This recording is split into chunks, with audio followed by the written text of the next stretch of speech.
Bom dia, pessoal. A minha equipe é composta por eu, que sou Eduardo Guilherme, Alisson, Cineira, Vicência, Adalto, Vitório e Clênio.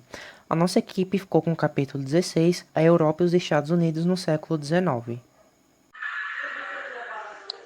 Os fortes conflitos entre grandes potências da América e Europa envolvendo seus interesses se tornaram frequentes durante o século XIX. A consolidação dos estados liberal, a reivindicação socialista, a unificação política nacionais e as disputas por mercado internacional foram marcas desse século. Com a mudança nas classes sociais, política e econômica e melhora nas condições de vida e trabalho, impulsionaram novos movimentos e correntes teóricas. Enquanto isso, as ações imperialistas davam início a disputas, dominações e imposições culturais, econômicas e políticas. Senira, tópico 2, o mundo em movimento. A Europa ajudou a impulsionar o imperialismo e o colonialismo moderno, pelos seus avanços industriais e capitalistas e o avanço territorial nas áreas da Ásia, da África e da América Latina, além da consolidação do seu Estado burguês e também, quando estava acontecendo a evolução do Estado, a classe mais baixa, os trabalhadores estavam passando por muitas dificuldades, que era a guerra, a fome, o não ter uma moradia, não ter abastecimento de água. E para eles sobreviver, né, eles tiveram que emigrar, né, passar para outras terras, né? Aí no mapa vocês vão ver as rotas principais, os fluxos dele, que era saindo da Europa e da Ásia rumo à América do Sul e à Austrália, né? E a população, que era cerca de 40 milhões de pessoas entre o período de 1815 e 1914, deixou definitivamente essas terras, né? Eles passaram a morar na América do Sul e na Austrália. E o movimento do Novo Mundo e o Novíssimo Mundo, elas estão associadas ao clima de crise e turbulência política na Europa. A colonização da Austrália, ela foi feita por ingleses, porque eles usavam o local para deportar criminosos. Só que aí, logo depois, os colonos foram sendo atraídos, né, para lá pelas pastagens, a indústria de lã e a corrida do ouro, né, principalmente. E isso fez com que esse povo acabasse, dizimasse o povo aborígene, né? E aí tá alguns dados, né, deles na imagem aí como mostra.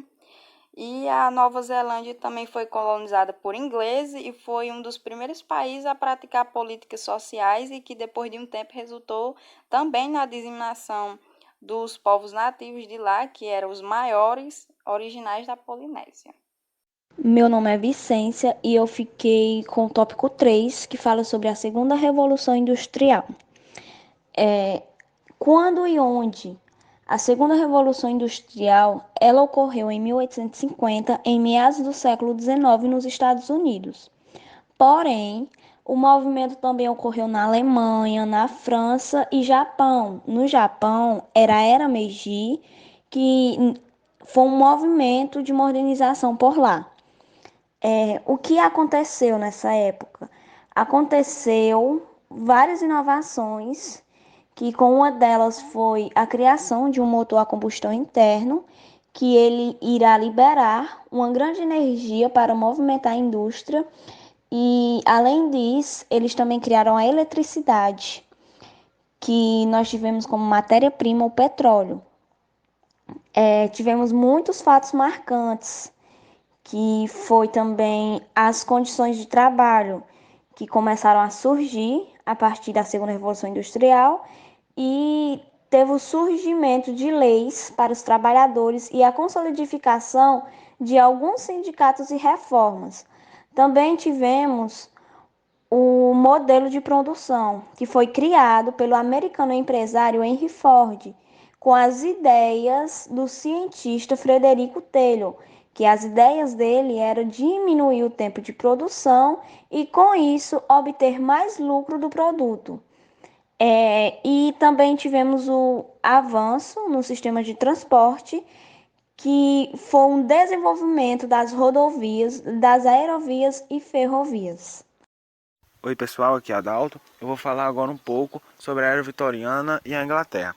A Era Vitoriana foi um período na qual a Rainha Vitoriana reinou sobre a Inglaterra, no século XIX, durante 63 anos, de julho de 1837 a janeiro de 1901. Ela subiu ao trono quando seu tio Guilherme V morreu, sem deixar herdeiros. Ela é coroada, ainda muito jovem, aos 18 anos. Vitoriana deu início a uma prolongada etapa no processo pacífico, conhecido como Pax Britânico, sustentada pelos ganhos obtidos, como a difusão de empreendimentos coloniais da Inglaterra imperialista no exterior e pelo ápice da Revolução Industrial, que proporcionou a criação de novas técnicas engenhosas. Esses avanços deu impulso ao desenvolvimento de uma camada social média e ilustrada. Na Inglaterra, em 1838, os operários ingleses dirigiram uma petição ao parlamento, a Carta do Povo, que reivindicava a sufragia universal masculina, o voto secreto, o fim do critério censitário, renda mínima pessoal, para votar e ser votado, a remuneração dos eleitos e eleições anuais. Em 1858, os movimentos populares conquistaram fim do censo eleitoral para a Câmara dos Comuns e, em 1867, a ampliação do direito do voto, deixando ainda de fora os trabalhadores industriais mais pobres e as mulheres. Posteriormente, o direito do voto foi estendido aos trabalhadores rurais. E eu agradeço a atenção de todos. Olá, meu nome é Vitório e agora eu vou falar sobre a França no século XIX. Apesar de todas as conquistas, Napoleão vê seu reinado declinar rapidamente, sendo derrotado em Waterloo, em 1815. Segurou-se então uma série de reformas e revoluções, como a Reforma Constitucional sob Luís XVIII e Carlos X, o movimento revolucionário sob Luís Filipe, a Revolução de 1848, a Segunda República, o Segundo Império de Luís Napoleão Bonaparte e a Terceira República, instituída após a derrota para a Alemanha em 1870. O que foi a Revolução de 1848 e quais eram seus ideais? A Revolução de 1848 começou na França, mas espalhou seus ideais liberais por várias partes do mundo e ajudou a implantar a democracia em diversos países. A Revolução de 1848, também chamada de Primavera dos Povos, foi uma série de conflitos que aconteceram em alguns países da Europa. Teve início na França, posteriormente se propagou pelos grandes centros urbanos. Tinha um cunho liberal, nacional e socialista. Segundo o Império Francês, foi o regime monárquico bonapartista, implantado por Napoleão III de 1852 a 1870, entre os períodos históricos de Segunda República e da Terceira República na França, caracterizado pela centralização de poder no monarca Napoleão III, o que marginalizou o legislativo e as forças de opressão, e também por um período de modernização e desenvolvimento econômico. A Terceira República e a Comuna de Paris. A Terceira República foi o regime republicano que vigorou na França entre 1870 e 1940, tendo sido o primeiro regime durável a se estabelecer no país desde 1879. A Comuna de Paris foi a primeira república proletária da história, quando os comunards revolucionários parisienses tomaram o poder na cidade de Paris em março de 1871. Eu de novo aqui e agora eu vou falar para vocês um pouco sobre Portugal e Espanha no século XIX. Começando com Portugal, os dois principais acontecimentos foram as invasões napoleônicas e a independência do Brasil. Logo após a morte de Dom João V, houve uma guerra civil que iria decidir quem assumiria o trono. Quem acabou assumindo o trono foi Dom Miguel e Dom Pedro. Dom Pedro apoiava as forças liberais, enquanto Dom Miguel desejava a centralização do poder nas mãos de um soberano. Também acontece a Guerra Civil, que se deu através da coroação de Dona Maria II, filha de Dom Pedro, que renunciou ao trono para que Maria II assumisse. Consequência disto foi o exílio de Dom Miguel. Depois de várias revoltas, a política portuguesa se equilibrou somente em 1850, onde investiu na modernização do país. Tanto a Espanha quanto Portugal sofreram com as consequências das invasões napoleônicas. Isto provocou instabilidade na dinastia Bourbon, que eram filha de nobres de origem espanhola, fazendo com que Fernando VII renunciasse. Porém, As forças napoleônicas se desgastaram e em 1814 a dinastia Bourbon foi restaurada e Fernando VII reassumiu a coroa espanhola. Em decorrência da insatisfação da população, seu reinado passou por diversas instabilidades. Isabel II sucedeu, mas o seu governo não foi nada estável, assim como o governo de Fernando VII, sofrendo vários golpes e escândalos. Porém, no final do século XIX, a Espanha teve um grande impulso industrial e perda de quase todas as suas colônias para os Estados Unidos. Olá pessoal, eu sou o Clênio e gostaria de falar um pouco sobre os Estados Unidos no século XIX. Em 4 de julho de 1976, os Estados Unidos realizou a declaração de sua independência. Esse ato iniciou uma guerra contra a Inglaterra, até então a metrópole das 13 colônias que se tornariam os Estados Unidos. Tal guerra se estendeu até 1781 e em 1783 foi assinado o Tratado de Paris, onde a Inglaterra reconhecia a independência das 13 colônias.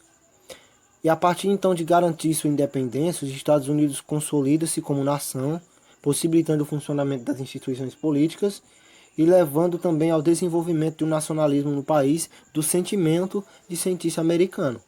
A consolidação dos Estados Unidos se dá por uma série de eventos que irão acontecer ao longo do século XIX na história do país. São esses eventos, primeiro, a doutrina Monroe, lançada no ano de 1823 pelo presidente James Monroe, sobre o lema de América para os americanos, na qual os Estados Unidos defendem a autonomia da América em relação aos princípios recolonizadores do continente europeu. Os Estados Unidos vão defender então a soberania da América e os movimentos de independência da América, pessoal. Segundo, temos a marcha para o oeste, que foi um processo de expansão e conquista dos territórios ao oeste, que até então eram habitados pelos indígenas, e um caso específico pelos mexicanos. A Guerra México-Americana, que foi um conflito entre os Estados Unidos e o México na primeira metade do século XIX, onde as duas nações disputavam alguns territórios. E temos a Guerra de Secessão, que foi o conflito dos estados do norte contra os estados do sul, que debatiam as questões relacionadas à expansão do trabalho escravo para novos territórios do oeste. Esse conflito estendeu-se até 1865 e encerrou-se com a derrota e reintegração dos sulistas à União. O saldo de guerra foi de 600 mil mortos.